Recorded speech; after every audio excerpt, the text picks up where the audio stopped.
Hello and welcome to the Head of the Game podcast. I'm your host, James Oxford, and today I've got Alex West and Chris Byler with me to discuss which NBA team we think could best fit each of the prospects we are looking at come this year's draft. Is this conversation early? Probably, but that's why we are ahead of the game here. Now, before we jump in, make sure to like the video and subscribe to the channel. We're also still looking to fill one or two more spots on our team, depending on your area of expertise. So if you'd like to join the team, reach out on X. Now, Chris, I'm going to let you go ahead and start us off with Cooper Flagg here. The floor is yours. Thank you, James. Cooper Flagg is the most well-known prospect coming into this draft cycle. He is playing with the Team USA already in advance of the Olympics. He's on the select team. We heard about the rave reviews this summer. He's going to be the focal point on a major Duke team. He's, I believe, a preseason All-American already. We're all expecting him to come in and be a phenomenal kind of all-around player this year.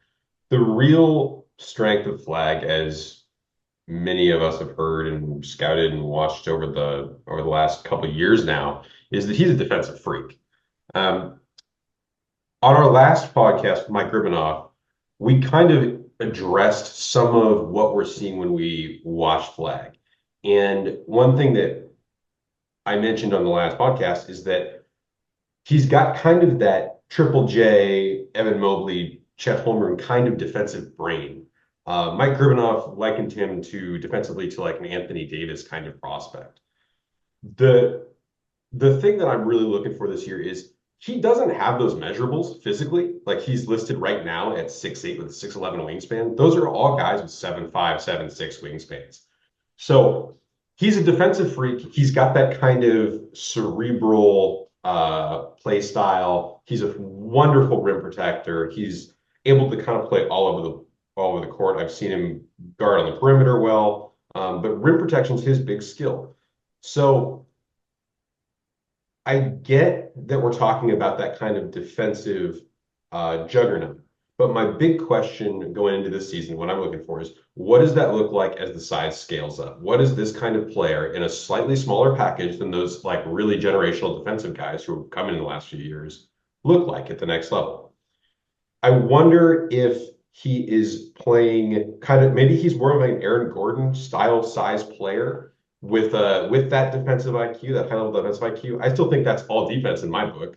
An Aaron Gordon size defender with an elite defensive prospect. But I'm curious to see what we all think of the overall impact by the end of this year of a player of that ilk. Offensively, we want him to shoot.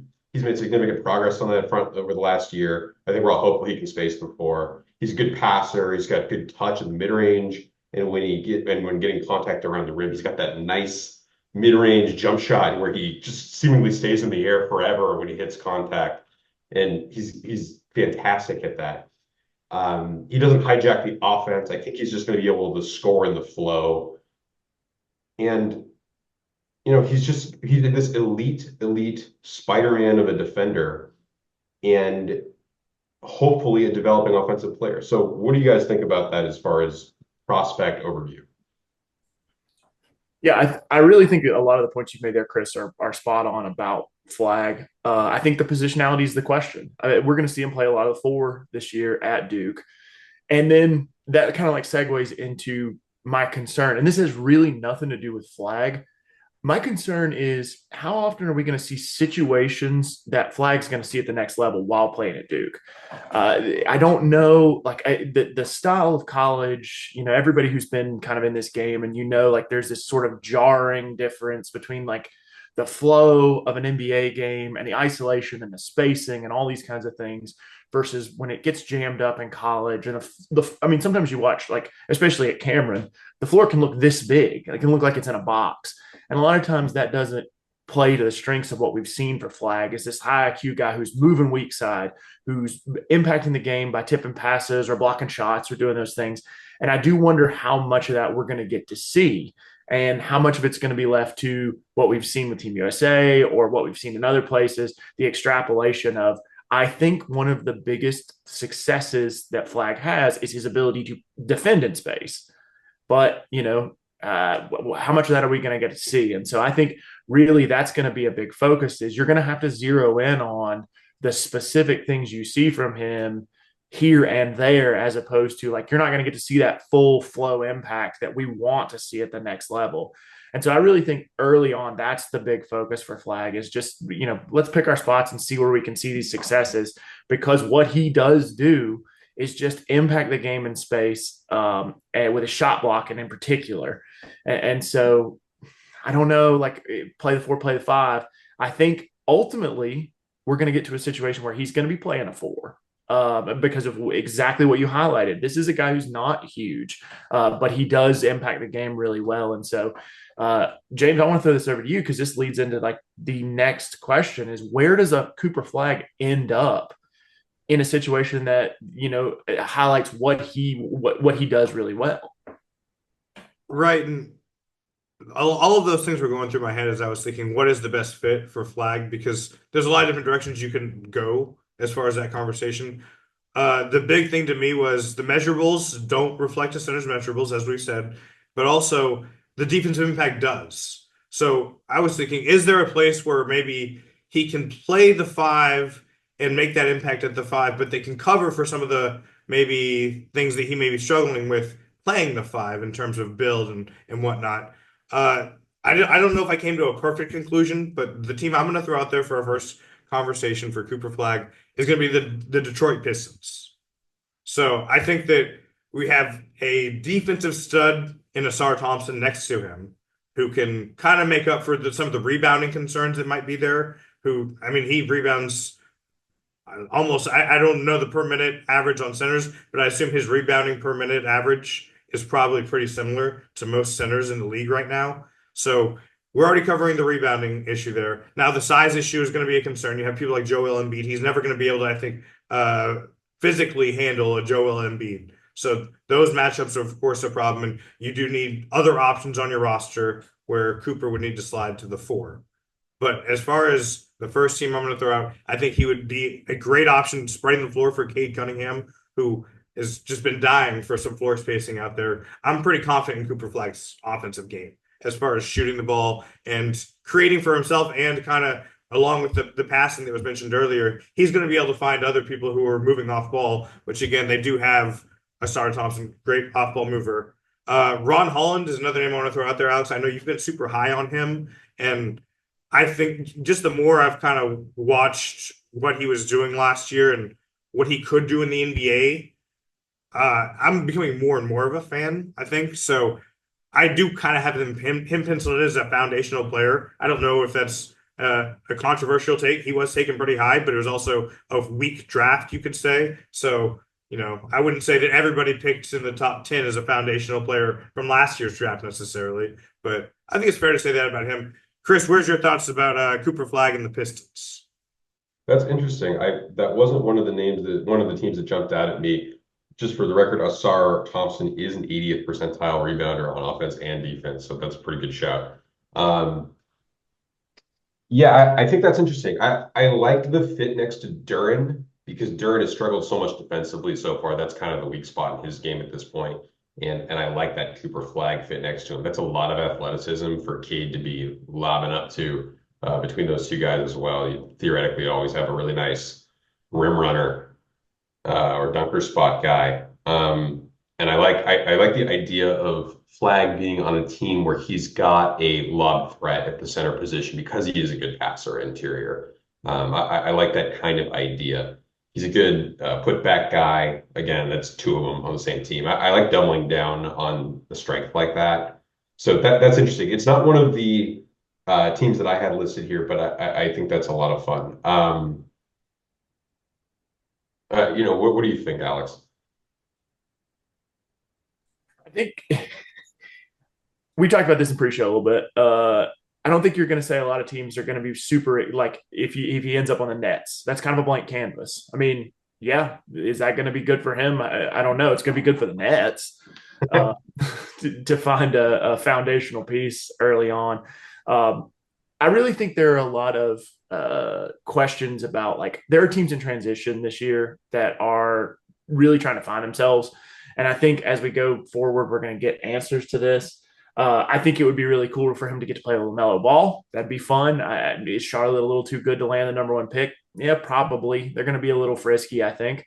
Having him be able to play with a creator like Cade Cunningham is interesting. I really like the fit of Detroit gets super lengthy. They turn into this team that has just a lot of length all over the place. That could be a really fun exploit to do, but it really sums it up to say, and I think we've covered this in a lot of different ways. Cooper Flagg's going to be a huge impact player wherever he ends up. He's the top pick in this draft for a good reason. He'd have been the top pick in the last draft. I mean, this is one of those guys. If you took one of those like 5-year scopes, he's going to be in the top 5 of the past 5 drafts if you drafted them all together. So it doesn't really matter what's going to be able to succeed for him. I really would like to see what he could do as an offensive fulcrum. There's some 3-level shooting there that's exciting. There's the passing that we've talked about. I would like to kind of roll it out there early on in his career. And so in that, keeping with that, the Nets and the Wizards, that's kind of exciting. Like just roll it out there and let's see what happens. And so, but I think there's no talent anywhere in the top 5 or top 8 or whatever you want to talk about that would keep me from drafting Cooper Flagg if I have the number 1 pick. So, okay, I'm going to get it. Let's just add to it. Here's a generational talent. Whatever else we had, whether we have a 4 or a 5 that we don't like, nobody's going to be jumping 25 wins and wanting to skip over Cooper Flagg because of positionality or whatever. That's interesting. I actually went with Charlotte as my choice for Cooper. I like that fit. I don't think Charlotte has much chance of being one of the top 8 teams in the East, and their draft pick this year is lottery protected. I think they're going to be avoiding that plan. So I think they are going to actively do so. And I like, kind of like I was talking about before, I like the idea of a big center next to Cooper Flagg. We've talked about in the past about how much, what we do as a group kind of think Mark Williams is a player at this level. And so that combination plus Brandon Miller, good passers, and Brandon Miller and LaMelo Ball, guys who can score and make stuff happen. We've talked about in the past, last year when we were trying to find a fit for Charlotte, we were so worried about all these kind of subpar defensive guards that might fit next to LaMelo Ball and Brandon Miller and make it too much of a chore for Brandon Miller to have to be the primary defensive assignment.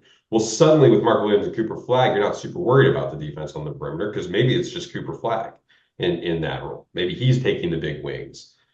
I think that's a very realistic outcome, at the next level here. And I like the idea of having that kind of defensive power behind kind of the weak spot that is LaMelo. So I think that would be a pretty impressive rim protection situation. And again, having the lob threat duo for LaMelo and Brandon Miller would be a lot of fun. That's a lot of speed too between Flagg, Brandon Miller, and LaMelo in transition. And they just drafted Salon, so it's like going back to what I said. Like nobody's gonna. You're not as good as Tijon Salon was, and I really liked him in that class. Like if Cooper Flagg's there, I'm taking him. So I mean, we'll just figure out what happens later. 100%, 100%. So I had the Pistons. Chris, you had the Hornets. Alex, what was your team? I mean, probably the Hornets. I really like that. Okay. Like I said, I probably skew a little bit the other way of like, yes, you're right, Chris. The protections on the pick and all that, they probably do want to go down. I still just think there might be a little too much talent with the bottom dwellers here.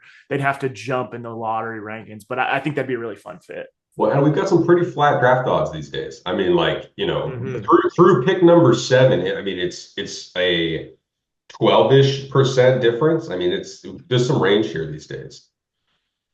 Yeah, for sure. Yeah, absolutely. So let's go ahead and move on to Ace Bailey. All right, Alex, we're going to kick it to you for Ace first. Tell us what you're thinking. Yeah, I really like Ace Bailey. I think the thing that's going to jump off the page, as soon as you watch him, as soon as you watch tape, you're going to go, man, this guy's a freak athlete. His strength, his ability to jump, he's incredibly smooth as a jumper. That is all just this really phenomenal thing that we get sucked into every year. And I don't mean like sucked into like he's not as good as advertised. It just is sexy. As soon as you see it, you're like, man, that dude looks like an NBA player. And I think that's the big Ace Bailey draw is the body, the physicality, the strength, the length, all of that is there in spades. And then you get to the other side and you go, okay, well, there's a lot of shot making questions. He has some shots that he really likes to get to. that are not good shots. And I think that's really what the question that you get into with Bailey is like, what's going to happen this year at Rutgers? Rutgers is not a program that has traditionally churned out like high level NBA players. It's a question of what is it going to look like. He's playing with Dylan Harper.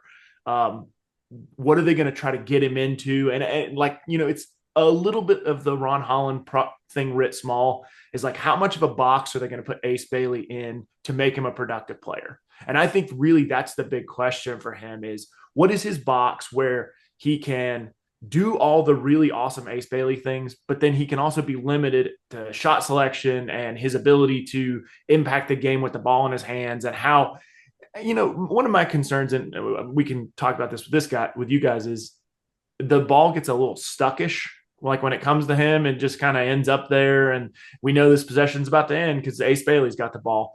And so I really want to see as we get into the year and as it starts to unpack, like what's going to happen. And this is an awesome, awesome thing for Rutgers playing this Big Ten schedule. We're going to get to see a ton of chances for both of these guys to play against high level competition, to see weird junk defenses, to see schemes get thrown at them specifically. And so I think of the guys that we're talking about, I think these two guys are going to have the most showcase of what does it look like when they play against the next level of talent. Yeah, I agree. Chris, what are your thoughts as far as Ace Bailey and what may be holding him back potentially from hitting that high ceiling? So what skills are we looking for him to develop this season at Rutgers? Yeah, Bailey's the guy I'm probably most excited to watch at the college level this year, just to see what this looks like against better athletes. I mean, he was so much more talented than everyone he went up against, that he could coast for 75% of the game, lock in for 5 minutes, and suddenly they'd be up by 15. So the talent's enormous, but it's shot selection, it's awareness, it's consistently locking in. The 75% of the game where his team is losing is him screwing around and taking step back 40 footers, or making goofy no look passes. It's that kind of stuff that you just want to see the grow up. One thing we didn't mention with Flagg, and it's also true of Bailey, is these two guys particularly are extremely young. I mean, they're going to walk into the NBA as two of the youngest guys, maybe the two youngest guys in the NBA. So they're very, very young. And so you just want to see more of that grow up. I think what holds him back is he has a Kevin Durant or Tracy McGrady shot selection, like as if he's one of those guys already. And if he's making the shots, that's great, but that's a really hard shot that I have to live on. A lot of these mid-range fades, and so if he can shoot at like a elite level, that's great. But trying to bank on that now, I mean, he's got great numbers as of this moment, but against bigger and better defenders, that's going to get harder. And I think his ball handling right this second still needs work. He needs to tighten that up. He's a big dude. So that's not always the easiest thing for someone like that to do. And I mean, I've seen him shoot over triple teams constantly at the high school level, which I have to constantly pause the screen to just look at it for a moment here and there. And like down the baseline too, like 18 Right. feet down the baseline. It's unreal to see. And he'll pull up and hit those shots. But in the NBA, the athletes are bigger, and in college, the athletes are bigger. And I want to see what it looks like at the next level. And is Rutgers the right place? I don't know, but we're about to see it. So I think for him, it's going to just be developing with the fundamentals. He's got all the talent in the world. I just want him to not give me a headache 5 times a quarter. That's honestly where we are. He just has to grow up a little bit. I think that shot has actually been coined. No, not that guy. That's Rudy Gay. I think that's what that shot was coined as officially.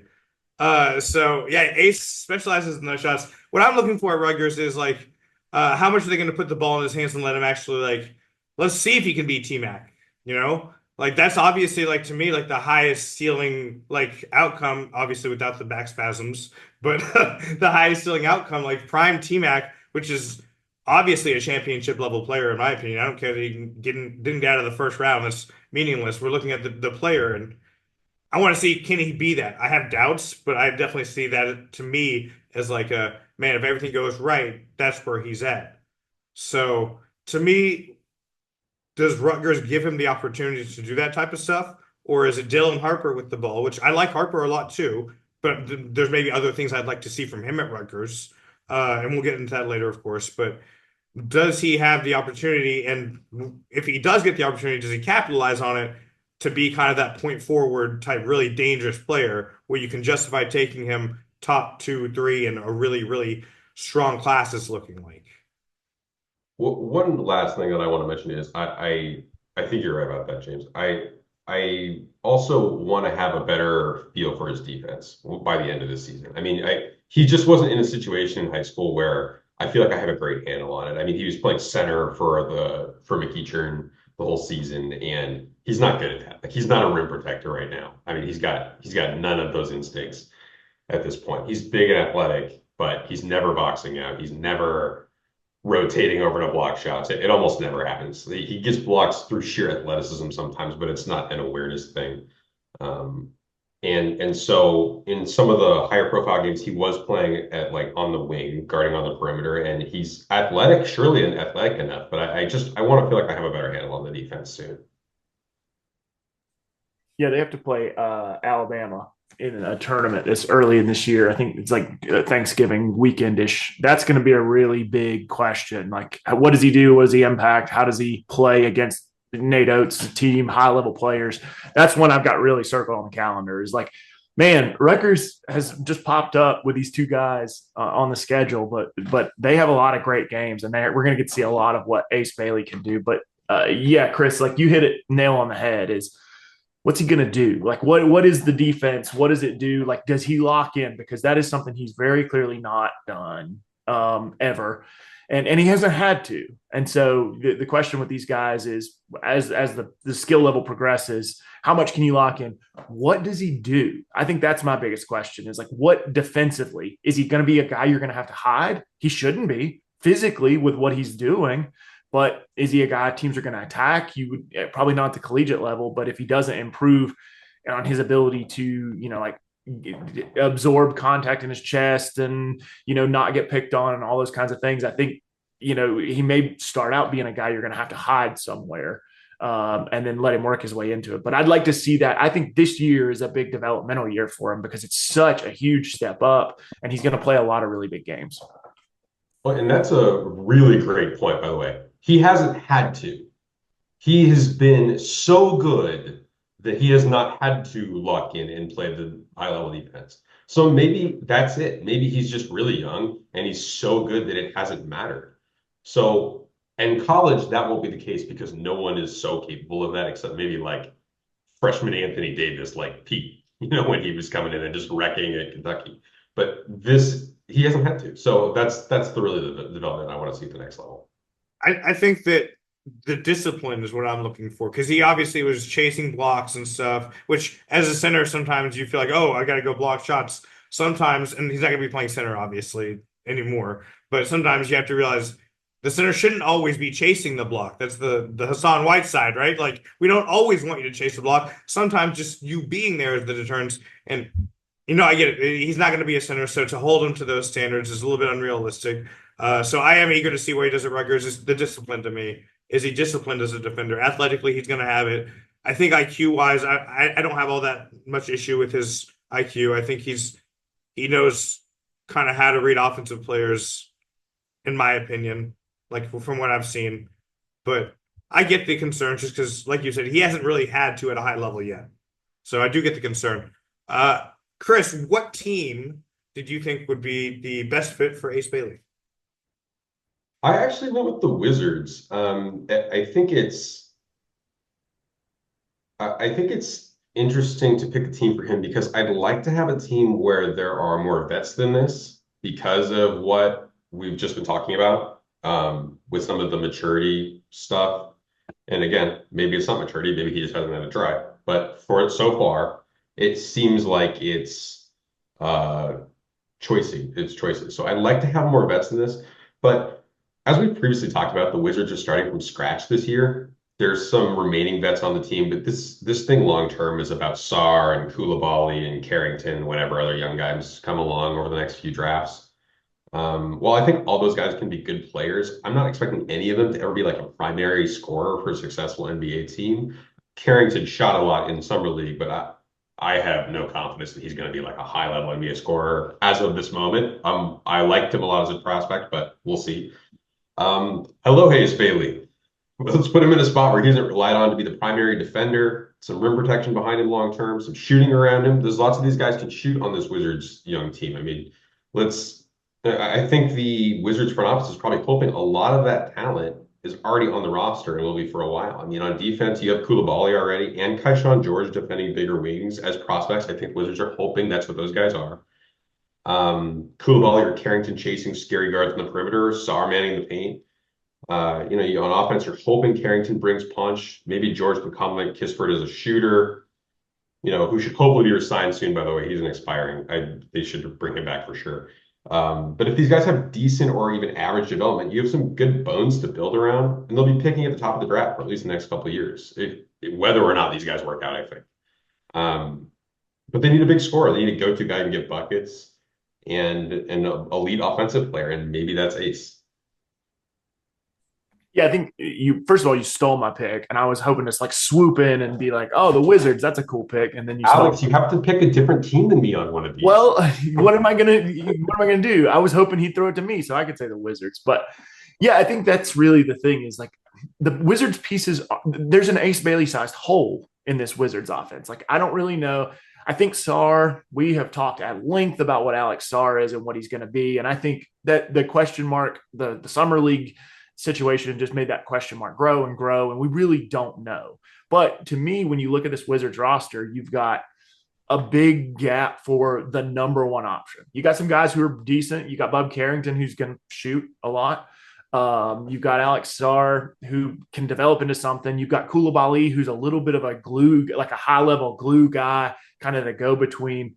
I think this would be a really good spot for him to end up in and just be able to grow into hopefully that number one. If you use what James said, if you're thinking T-Mac, well, you got some stuff around him that you can hopefully that he turns into that, but you have the opportunity to let him grow.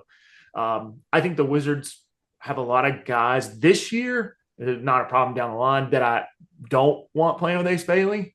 And I'd like to clear them out of the way and just focus on what that rebuild looks like. But one guy that I would hope they could retain that I highly doubt would be Brogdon, because I think that's somebody who could really help in his development. So, probably looking to move Poole somewhere down the line and move. What? No. Is that who you were talking about? Yeah. We didn't understand that was coming. Right. But, and like Valanciunas is really, really good as like this counterpunch guy who can do the post up thing, and you can work those 4-minute offensive stretches through him. But if I got Ace Bailey, I want the lane as wide open as humanly imaginable. So I think that's a really fun team to watch them develop in general. Like I'm very excited to actually watch the Wizards because they might be a tire fire, but also picking and choosing what the fun parts of the season are going to be really fun. But Chris, you took my pick. I don't know what to say. I'm Wizards with you. I don't hate the Wizards as a pick there. I considered them. The team I went with was the Trailblazers. I think they kind of, like you said, with the Wizards having Ace Bailey size, so I think the Trailblazers kind of do too. They, I think, are a little more along in the process, which means Ace Bailey won't be counted on so much, I think, at the beginning to be that shot creator. He can kind of grow into that slowly, which is, I think, a more ideal progression for his development. But again, I get the Wizards as a pick because they are going to be starved for offense, whereas the Trailblazers do already have some other pieces. So it's kind of, I think, what you're hoping for in terms of how quickly he develops. I think if he pushes it too quickly, then there is danger. Although you could have said Jordan Poole had all the time in the world, and look how he ended up, right? So you never really know what's the best development path there. So y'all could be right that the Wizards are a better development path in terms of seeing if he can be that guy. But that's kind of where my head was at with that pick. I don't need to go too far into it, I don't think, but because it's kind of for similar reasons as y'all. I like the Blazers pick. I think if I was 15% more confident in Bailey's defense, I'd be there. So maybe maybe halfway through the season when we see Bailey is a competent wing defender or something, then I like that a lot better. I'm worried about the young guys they have already being defensive players, and so it's just like matching them all up on one team. But I like that idea on offense. And in a month when we've started to see a little bit of records, maybe I'll be right there with you. Yeah, that's I think the slurry of offensive guards that they have, like with Scoot and with Shadon Sharp, and I mean, and with Simons, like there's a lot of defensive questions. Those guys are not big, they're not defenders, and so I think that they have a lot to grow. And I know this is not the podcast where we're going into what questions do you have about the Trailblazers, but like I think they've got a lot of things to decide this year because I think two of those guys stay and one of them probably doesn't, but I don't think there's ever room for all three of those guys. And so they are certainly lacking, especially if Grant gets moved this year. I think they brought in Atia, which is really fun, but they don't have a lot of wing talent. And James, you hit the nail on the head with that one. Is like, man, if you could get Ace Bailey in here, you fill a big gap, whether that ends up being like a dominant defensive player or whatever we see from him, that's probably icing on the cake, but they really need some of that big wing creation stuff that Ace Bailey is definitely bringing to the table. Absolutely. So we're going to go ahead and kick it to the next prospect, Ace Bailey's Rutgers teammate, Dylan Harper. I'm not going to lie. I've grown more and more fond of Harper's game since I talked to Gribanoff on here a couple weeks ago. Just kind of the versatility. He threw out the idea of he can be kind of more of a forward possibly. And that kind of clicked me. I was like, dude, he really does have that strength. Now he needs to build out that strength. I think the core strength for him is something that needs to be built on. You can kind of see when he posts up, sometimes he has trouble dislodging the defender. And this is much smaller defenders than he's going to be facing when he gets to the NBA, obviously, especially if he's playing as a forward. But I really like Dylan Harper's game. And what I'm hoping to see at Rutgers with him is can he play off the ball and still be a positive player? Because that's going to be super, super important in terms of projecting what kind of roles he could play at the next level. So what I'm really looking for with Harper is offensive versatility. Is the shot there? And does the bully ball still work at the college level? That I think that's really the big thing is like when you watch tape, this is not a player comp and I don't want you to think it is, but like I get a little SGA-ish where he's very methodical. He uses his strength. You talked about the core strength and you're absolutely right. But I think one place where he is really strong is using his shoulders to create separation because he's so lengthy. And I still think the lefty thing bothers people. Like I know at high level basketball, it shouldn't. You should know a guy's left-handed. But I think the way he gets into his shooting mechanics is he uses his length really well to create space. And so there's a little bit of like interesting herky-jerky sort of game with him. I don't know about the forward thing. That's new to me, and that's an interesting thought.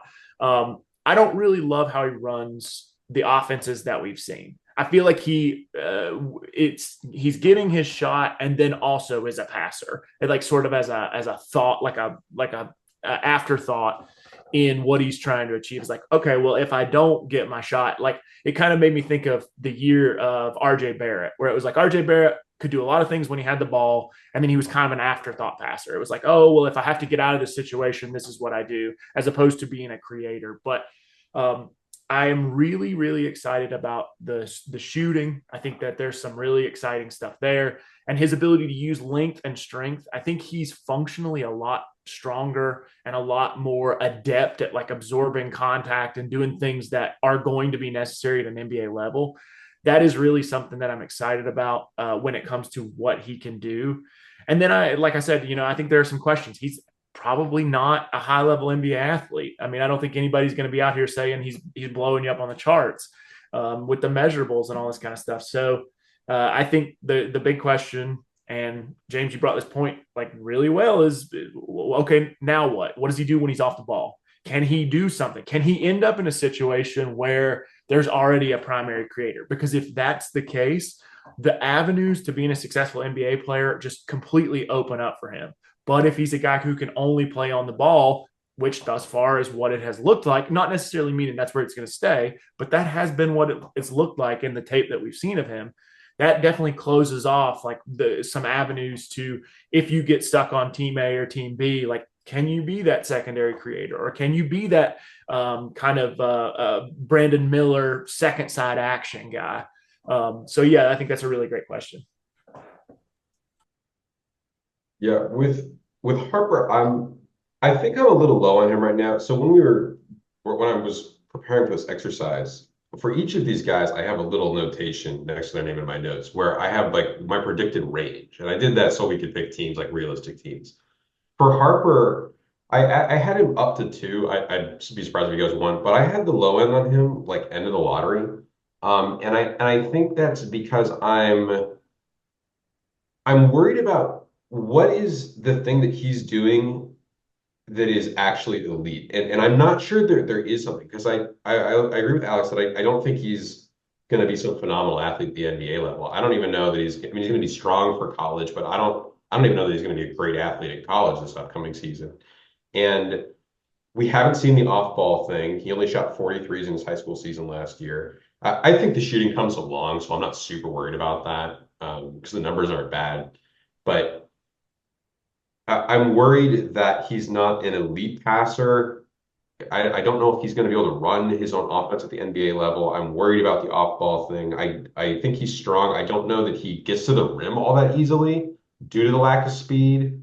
So if you're not like a great rim pressure guy, you're not a really great shooter, and you're a good, not great passer, and the athleticism isn't maybe there to be like an elite defender. I don't love the defense so far, by the way.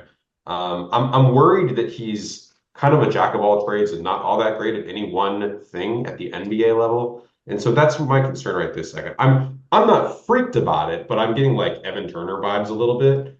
And the power forward thing is interesting. I'm not sure that I see that yet because I don't know who the NBA comp is for that. I'm not maybe entirely for the player itself because I don't love comps, but I don't know who's this small and does that in the NBA without like elite athleticism. Like Ahmed is the obvious guy, but Ahmed's a super freak. And so I'm curious to see what that looks like maybe as we move along. I think there's one. Sorry, James, I had to cut you off here, but I think there's one comp, and it's a little bit older. That if you saw this as I was thinking this through, is like Sean Livingston, the late career Sean Livingston thing, where it's like, oh, he's a secondary facilitator. He's a guy who keeps the ball moving. He does a little bit of everything. I think you could start to see that. I mean, that's an interesting idea of where he could end up. But like you said, like it's not an archetype that's out there in a lot of places. But he's certainly got talent that could open it up if he can clean up a couple of things, especially on the defensive side. He's got to be able to guard bigger than he is, which in high school, who knows? Yeah, defensively, certainly, I think is a concern.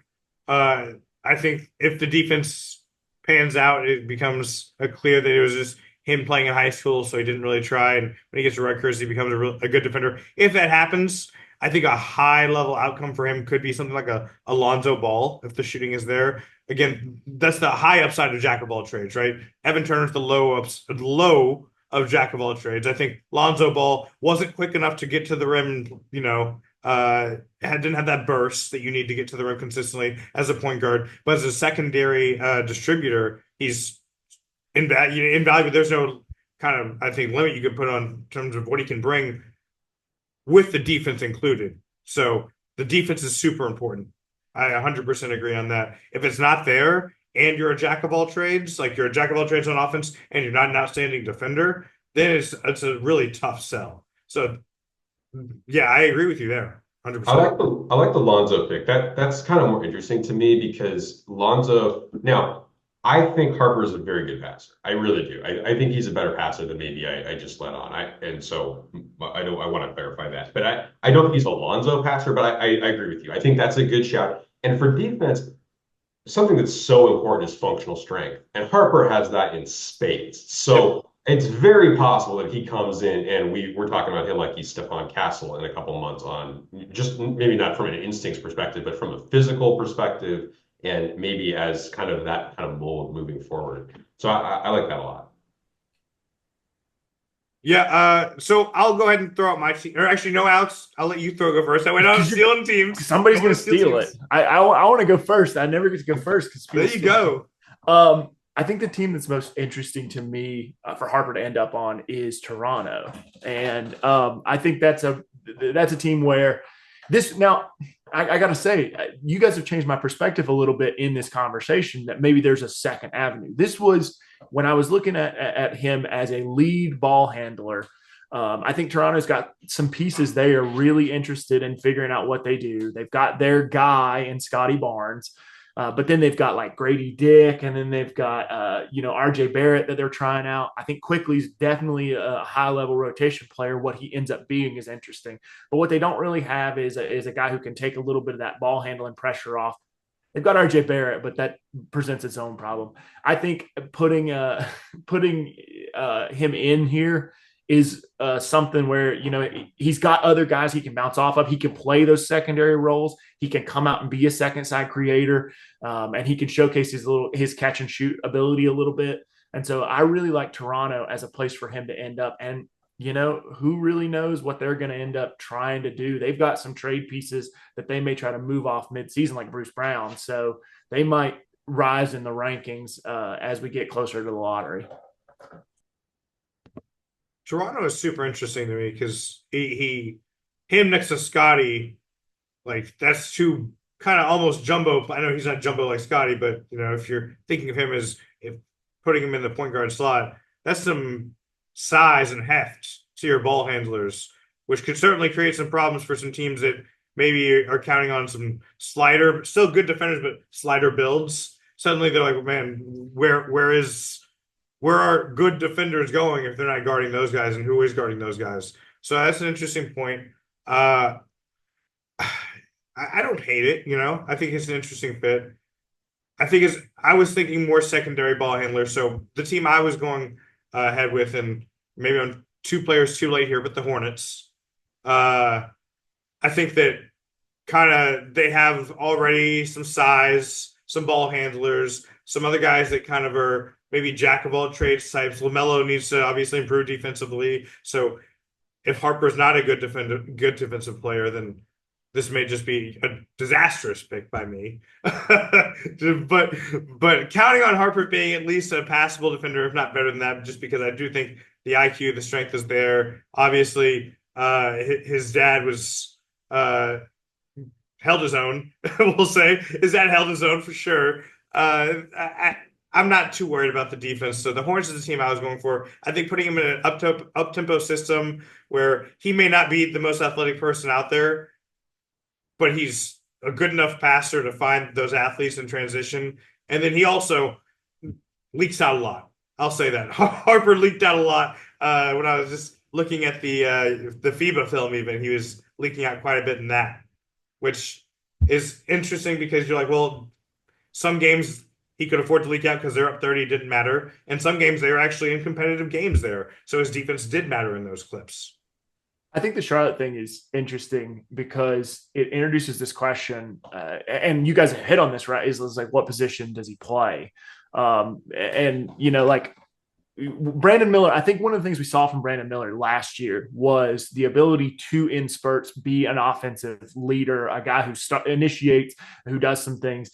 I think for Charlotte, that's going to be one of the big questions this year is how do they integrate LaMelo Ball and Brandon Miller together? And then now you want to throw one more guy in the mix with Harper, who, that's going to be, I think that would be a very fun basketball fit. And I think it does have like a lot of big question marks, but I certainly would not be averse to drafting Harper despite having two guys who handle the ball a lot, because that if there's one thing we've learned over the past few years in the NBA is you can't have too many ball handlers and you can't have too many guys who can initiate offense. So who knows, that could work, especially if he looks like Stephon Castle in terms of defensive physicality starts to present itself as we get further in the season. Yeah, I'll say you can't have too many ball handlers as long as they don't all think they're the primary ball handler. That's a super important caveat to that. Yeah. Which, to me, if Dylan Harper went to go play with Ace Bailey, I think he's already ready to say, hey, at least for some possessions, I don't need to have the ball in my hands. Because Ace Bailey committed first. So it's not like Harper didn't know what he was getting into when he committed to Rutgers. So to me, there's already that sense of, okay, he's willing to at least play off ball somewhat, I would assume. Yeah, I like the Charlotte fit. That's really interesting. That's a lot of passing from your primary three guys. I think that's a lot of passing IQ, and you, like you guys mentioned, you can never have enough of that. So, um, definitely agreed. I think so. I actually went with the Nets here, which maybe is a little contradictory to my position on what he is at this moment. I think it's because I want to see him shoot to try to be the primary guy still. I'm not ready to foreclose on. I'm not expecting him to be that guy. I think that's probably not going to work. I think the secondary plan of action is probably what's going to end up working for him. You know, trying to be that Lonzo Ball, trying to be that off ball or secondary creator. But I'd like to see him get a shot. And I think the Nets, you just stay close to home. But they have some solid vets right now. They've got Cam Johnson, DFS. They've got Cam Thomas and Nick Claxton, the young guys who Cam Thomas certainly takes the scoring load off you a bit. And Nick Claxton kind of by himself is almost like a passable defense. They've got these young guys like Zaire Williams, and then Day'Ron Sharpe had a good year last year. The one thing they're missing is a primary ball handler in Steps Harper. He's going to have all the attempts in the world, all the opportunity to try to be that primary guy. The team's going to stink anyways, so next year maybe they're drafting at the top, or the following year maybe they're drafting at the top regardless. And so if it doesn't work out, then he can move back into that secondary role, and he will have had a whole season of experience working on trying to be a primary guy. And I think that is really helpful moving forward. But it's a bit of a blank slate. It's kind of more in the fashion of the Blazers from last year. We talked about the Wizards starting from scratch on draft day. I don't think the Nets are starting from scratch so much because they do have like some really good role players or some good role players on this team already that would fit around a young creator, kind of a la the Blazers from this last draft.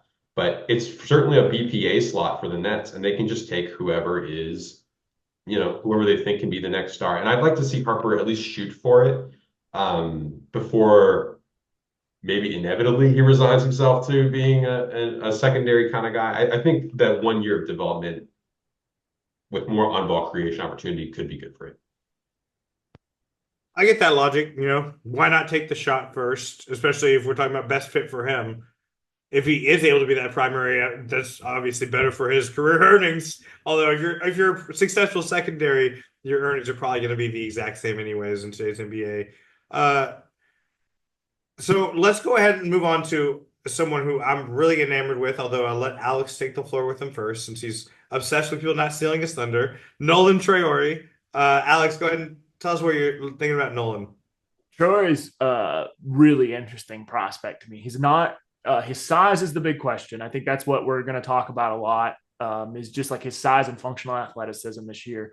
But his IQ is incredible. I think he reads defenses really well. I think he kind of does this slow play thing where when he's a pick and roll dominant, guard, like a lot of high pick and roll stuff. But I think one of the things that I noticed most about his ability is he has two things. He waits very late to pass the ball. He gets the defense to commit. He waits very late and he puts it into these tight windows, and he does that very well. And the other thing is, I think he has a really incredible first step, kind of like a zone running back in the NFL or something. He knows how to get his hips past the defender's hips. That is such a huge skill for a guy who doesn't have dominating size or athleticism. And so he really knows how to use the tools he has. And I think that's really my favorite part about him, is just how comfortable he seems with his own physical skills, because he'll do this thing like he's got this really nice snap, hang dribble, and he's a one move guy. One move, he gets his hips past the defender, and then he's going and he's putting you in a 2-on-1, creating his advantage situations. And I think ultimately that's going to be the appeal of a guy, is like, wow, this is a guy who can create advantage situations in the half court. And that is such a huge asset to have. I think we're gonna figure out, like, what is the shooting? That's a big question. When he's not getting to the rim, what can he do? But as the year progresses and we get to see more and more of it, I think there's a lot to like about this guy. And I think he's really going to be somebody who sneaks in there and you say, boy, if you're looking for that primary creator or somebody who can be an offensive engine, who can get maybe a big guy going for an NBA team, I think Traore is going to be somebody who you're really going to get enamored with as you start to move forward through the year. Yeah, that first sip you were talking about is why he's so good at splitting high hedges. Any team that tries to high hedge him, he's just gone. Like you have to almost keep your big at the free throw line because if you bring him too high, then he's going to toast you. Now you can do that right now because his shooting is not where it needs to be. He doesn't he's not confident just getting right into that shot off the screen. So teams don't have to high hedge him. I wonder why they do. Like to me, it's a very dumb strategy to do that to him. Because But he just splits it, man. Like as soon as he every gets time. the seam, every time he splits it. Yeah. But Chris, what are some concerns you have about Traore's game? Traore was probably the hardest one for me to find a fit just because I don't love all the fits of the teams that are going to be near the top of the lottery on this one. For Traore, it's, I think the main thing is the jump shot. But if we're talking about him in this range at the end of the year, that means it came along to at least a passable degree. Like if he can't shoot, he's nowhere near this. And it's unclear right this second because the numbers aren't good generally from a lot of places. I will say his FIBA numbers were not bad. Right. He's had more success recently Right. in the most recent FIBA games. It's the sample size on all of it is not huge, so I'd like to see how it goes over the next year. But the free throw percentage still is really bad. I mean, I think it's still like 60%-ish, even in FIBA. So the shooting, the 3-point numbers have come along a little bit. I think that was like 18 threes in that FIBA stretch. So I just want a stronger sample size. If we're talking about him this high, that means it came along because he's a genius. I mean, he's so good at running offense. He thrives in transition. He's not like one of these guys that pushes it every time. Like there are higher pace guys, but he does like to push. And he's just I think that he's tall. He can see. He's 6'4.5". I think he's listed at, and he looks tall, even though he's real thin. He's not one of these little tiny point guards who isn't going to be able to throw over any defenders. And I think that if the shot gets there, you've got really a fantastic offensive piece. And frankly, the floor on a guy like that, if he's a passable shooter, is almost like a sixth man running the offense off the bench. And those kinds of guys are really valuable. It's really important to have those backup point guards who can get you going and keep you organized. And that's probably like the floor if he's got passable shooting. So I like him as just a winning player to add to almost any team, even if he doesn't end up being a superstar. My question about that, Chris, is what happens when you see him a second time? That's really like, as I've watched through film, he's shocking in that, like his ability to get into that one dribble move and get past people. But the shooting question is like, well, what happens in the second evolution of that? What happens if we decide we're not going to high hedge? What happens if we're not going to blitz him or put him in a position where he can split a double team and create an advantage situation? And I think that's what is going to happen over this season in France for him, but also in the NBA. It's like the second time you see a guy, well, it's a whole different ballgame. Now we know what he's trying to do. We understand those tendencies. We've got the tape. And I think a lot of, particularly, if you've watched the U18 film, it's like it felt like a lot of it was, oh, we don't have a ton of tape on this guy. We don't really know what he does. So we're going to kind of defend him in a generic way. And then once you see him that second time, it's like he doesn't really right now have that natural iterative process of like, okay, well, I didn't get to my first move. What does my second move entail? And so I think that's really the big question this year is does he develop as a shooter? But more importantly, does he develop continuing like I can keep pressure on a defense without being within like the restricted area? And that is the big question. And this year going into it, there are two main things I'm really watching. One, he's not, like you said, the second time you play him, he's not much of a scoring threat right this second. Just in general, I would love to see him be more of a threat. They treat him like he's a scary scorer. They're high hedging him, like you mentioned, but he's really not right this second. And I'd like to see him have more scoring moves, like when he gets into the paint, like whether it's a more successful floater or a more of a go-to, because he passes late, he draws the defense, he creates this advantage. But as the athletes get better, he's not like a world-class athlete. So maybe even this year, you're going to start seeing more of it. They're just staying one-on-one. They're just playing him straight up, and he might have some trouble with that if if he can't draw all the pressure. Then the second thing is when we talk about these kind of like high-level point guards who, are maybe the top backup guys, you're talking about like the Tyus Jones, the Monte Morris kind of guys. That's like the floor I was just mentioning. Those guys' turnover rates are incredibly low. That's not the case with Traore so far. He's kind of a turnover machine. Like his numbers are high, and that's something I'm just, he's young. I'm not saying that's like a death knell or something. I'm watching it this year. I do think he's got so much craft to his game that he can overcome some of those deficiencies. One play I was watching, he was running as soon as he got inside the elbow, and he'd already thrown a few lobs this game. Acted like he's gonna throw the lob, defense all jumps back, and then he just hits the little push shot from 14. And he's got a lot of that type of craft to his game. So I think he figures it out, although I do understand the reservations 100%. But the 3-point shooting, obviously, I'm not as confident in as I am. Can he score once he's inside 18 or so? Maybe 15 is maybe a more fair distance. So that's where I am at with him. The team I picked for Traore was the Bulls. It gives him time to develop. There's not a lot of pressure to perform right away. I think as far as someone who's willing to take the offensive shots, you couldn't ask for someone more confident than Buzelis alongside him. So as far as taking big shots, Matas, I think, is more than willing to take that role upon himself. He's that kind of teammate. He's just willing to put that load on his shoulders. So that's where my head was at. They're almost a blank slate. Other than that, as far as long-term prospects go, maybe you could argue like Patrick Williams, but after a promising rookie season, I think he's kind of stalled out a little bit. I'm sure some Bulls fans will argue with me upon that. Feel free to. It's fine. I don't mind. But that's where my head was at. Alex, what do you think about the Bulls fit as far as Traore? It's funny you say that. I kind of had to reconsider because he was on. That was a place I didn't want him to end up. Like I didn't feel like, kind of for the exact reasons you said, was like I don't know what the opportunity there. They traded for Giddey in the offseason, and I don't know what the opportunity is going to be there to be that primary handler. And I want to see what he can do in that like evolutionary state of his game. But as you eloquently put it, yeah, like it would be a slow burn to get him into the game speed. My pick for this was the Jazz. I thought the Jazz would be something that, first of all, they're really kind of lacking in like who's going to run the offense. They got a bunch of tweener guards. That I don't think any of which are considered to be part of the next wave in Clarkson and Sexton. Those guys, I think, that you're not building your team around what they can do.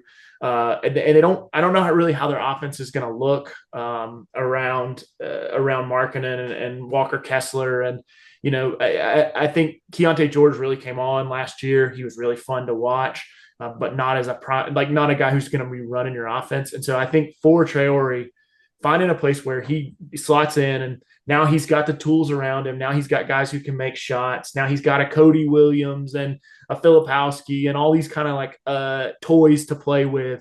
I think that would be a really good spot for him to end up. And I think like developmentally, I want him to go somewhere where we give him the car keys and we just see exactly what's going to happen if we turn the offense over to him, because he's such a high IQ player that I think he can orchestrate, even if it's not as a scorer. I think he can orchestrate a really successful offense.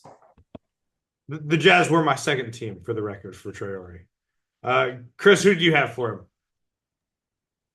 The San Antonio Spurs have their own pick, the Atlanta Hawks pick, the Bulls 11 through 30, and the Hornets out of the lottery if they won't, but if hypothetically they were to get there at some point this year. I have the Spurs. I think that I'd love to see as many high-level passers play around Wemby as possible. I think that he would have all kinds of opportunity. I know they just drafted Stephon Castle, but I actually kind of like that duo. Like a Traore Castle duo is just like intelligent, hyper passing kind of guards who just do different things with the ball. Castle being the big time defender. You better talk to Castle's agent about that because I heard it's full Yeah. Yeah, for sure. He's going to be out that night denouncing the Spurs on X. But I like that combination if you can convince Castle to go along with it. And if Castle doesn't work out, then it's not even an issue. But I think wherever he goes, he should have substantial opportunity to run the offense, even if it's mostly just second units at the beginning. He's a floor general kind of guy, as we talked about. Chris Paul's on a 1-year contract. Trey Jones is expiring. There's going to be plenty of opportunity here the following year once those two guys are gone to I think run offense for the Spurs, and that's going to be whether or not Castle is successful as a rookie. So I just like putting a bunch of playmaking super geniuses around Wemby, and he's going to I think he'd make Traore look great. Now, when I was watching Traore play, what I noticed a lot is a lot of his blow-bys were it would be classified as an ISO situation on a synergy, but it's because he goes to the pick and roll, gets the switch, pulls it back out, almost like NBA playoff basketball, right? And so it would be interesting to see with him next to Wemby. I don't think defenses are going to be super eager to be switching that anyways. So that almost like kneecaps Traore a little bit in terms of his creation skills, just a little bit. But I do understand the hyper intelligence next to Wemby is just so alluring because obviously this year we saw so many clips of Wemby almost begging for the ball right underneath the basket and not being found. And it like I get it. They had a non-point guard playing point guard for some of the year, and the point guard they did have uh, wasn't starting because he's not a good shooter. Pretty much the one point guard they had on the roster. So there's never a shortage, or there's never a shortage of need for good passers next to players like Wemby. That would just be my only concern. But otherwise, I do like the fit.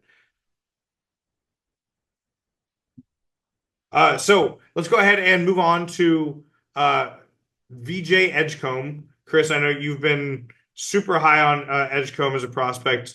I was watching even more film yesterday, and I was like, okay, you know what? I see where Chris is coming from here. So let's go ahead and tell everybody why they need to not blaspheme his name, and then Alex can come and blaspheme his name. I drafted a little note for myself. Say something negative to start because just to keep this honest. So the main negative thing I can come up with is that he's more than a year older than Flagg and Bailey. That's my main that's my main concern.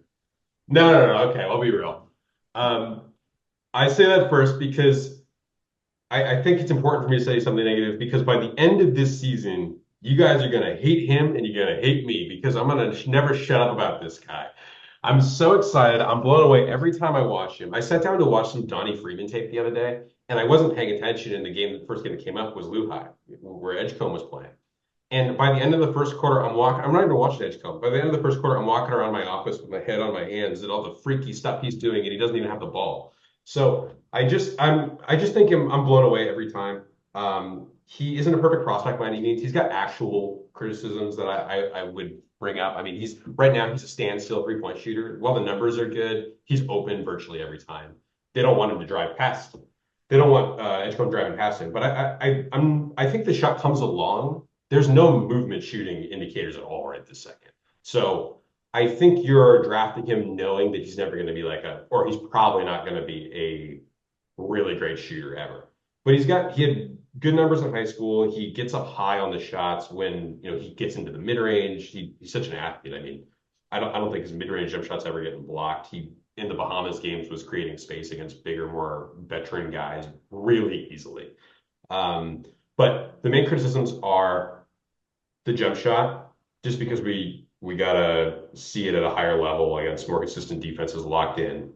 And I think the on-ball creation is another issue because he needs to tighten up that handle. He needs to get more comfortable with it. I think it's improving, but he needs to get more comfortable. So right now you've got a hyper-athletic, kind of 6'4"-ish wing. I think he plays bigger than that because I think he's long and he is strong, and just the athleticism is so unreal that he guards bigger guys. I mean, I watched him guard Cooper Flagg in one of the games they played. So I think he's a defensive freak who is always doing good. He's just making winning plays all over the court. even when he doesn't have the ball. I mean, in the games where he played against Harper, and I think he played Harper like 4 or 5 times this last year. Harper can't do anything in these games. Like he has no chance against Edgecombe. Edgecombe makes them all look silly. And I just that kind of played out in the Bahamas games where he's playing with 3 other NBA guys. I mean, Buddy Hield and Ayton and Eric Gordon were on that team. And by the end of the last couple of games, they were given 18-year-old BJ Edgecombe the ball to try to run offense, even though that's his biggest weakness. I mean, he just was so unstoppable in some of those games. I think a lot of these guys I'd like to see them sit on the bench or learn behind pros for the first year. But I think Edgecombe's ready to walk in and contribute right now. And I'm over the moon. I can't help myself. I'm so excited because he just does all the little things that I like. Even if the shot isn't ever awesome or he doesn't come around as a high level, like a consistent guy running offense, I think he does enough other stuff to be a good player. So if that stuff hits, then you got a real monster. But I'm just excited about it. The defense and the physicality and his ability to impact a game as an athlete is incredible. Like there's no question about that. Like he is his strength and he's just very powerful. Like despite being in a smaller package, like you said, he plays bigger. And he's disruptive and he's a good rebounder and he's a shot blocker for his position. I mean, there's all this kind of stuff that is really exciting. I focus more on the Bahamas film because like that was really to me more like what does he do when he plays with other guys who are real, and like high school film kind of is what it is. In the Bahamas film there was something that like kept sticking out to me that I didn't like, and it's a very fixable thing, but I felt like he was playing flat-footed on offense too often.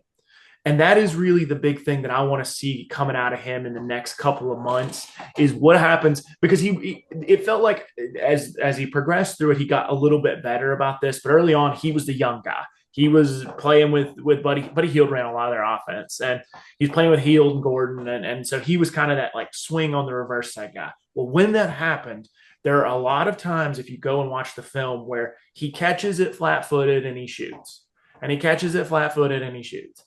Where a guy with this kind of functional athleticism, the way he's going to apply pressure to teams is that slashing kind of second side. I'm going to get at a 45-degree angle. I'm going to cut to the elbow extended. I'm going to make you warp your defense. And I just didn't see enough of that.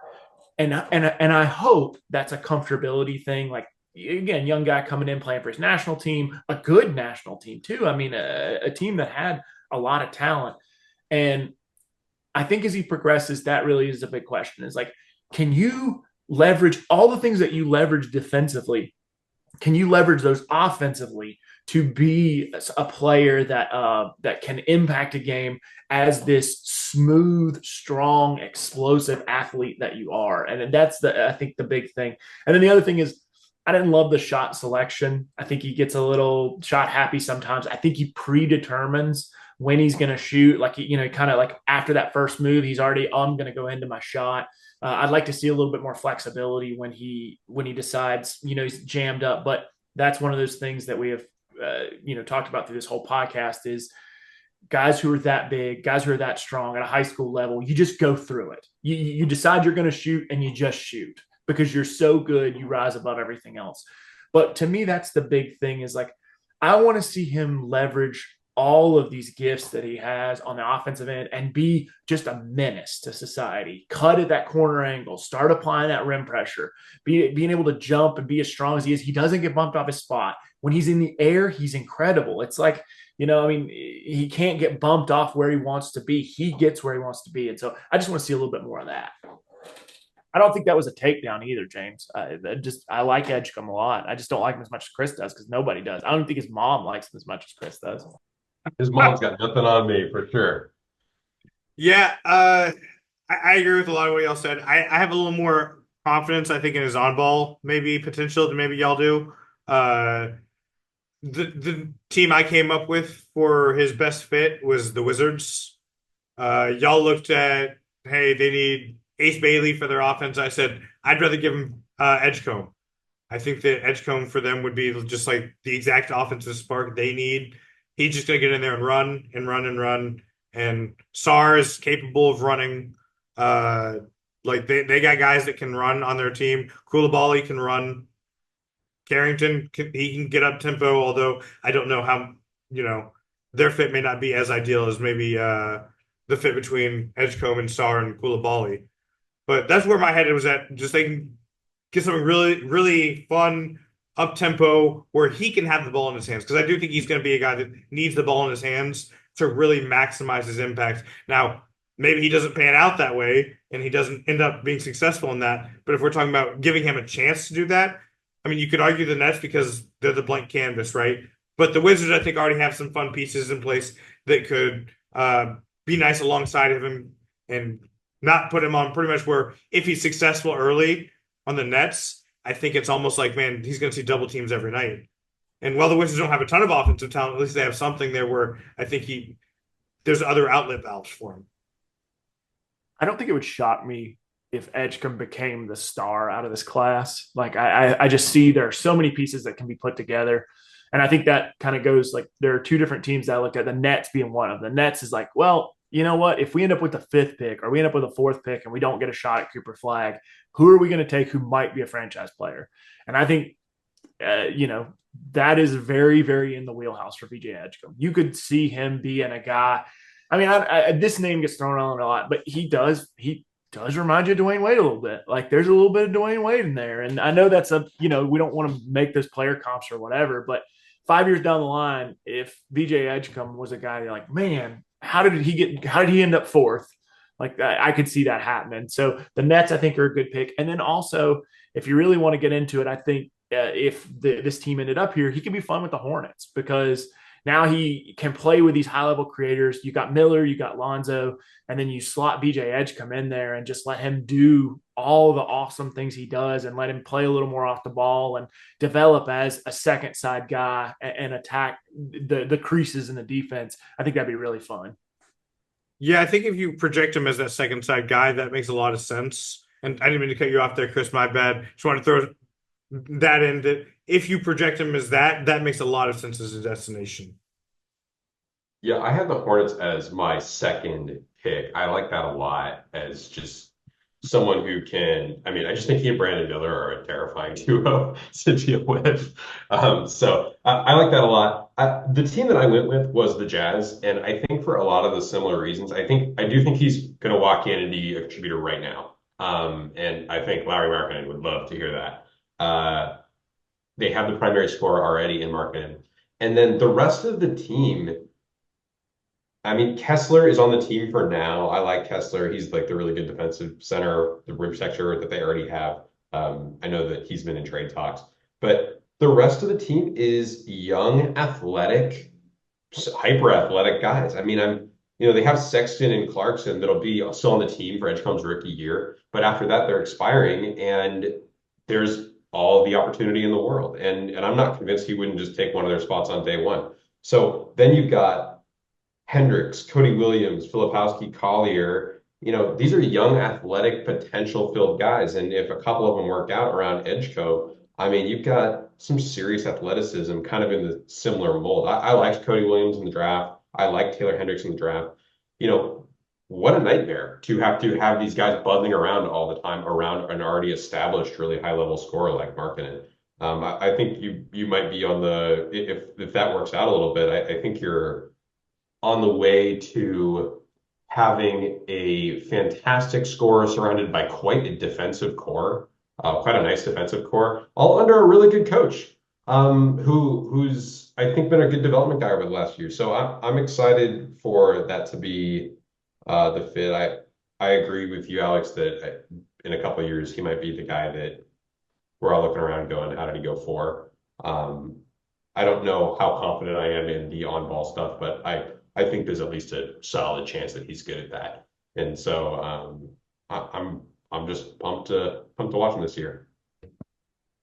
Yeah, I think I'm definitely more confident in the on-ball stuff. I think the names I threw at you was like super high ceiling guys. Chris originally was like, I don't know if I was concerned, is he more Ant or Westbrook? I think is the names I threw at you. And when I say concerned, it's just it's not like either one would be a bad outcome. Obviously, you obviously pick either one with the number one pick, and almost any draft if you're guaranteed that.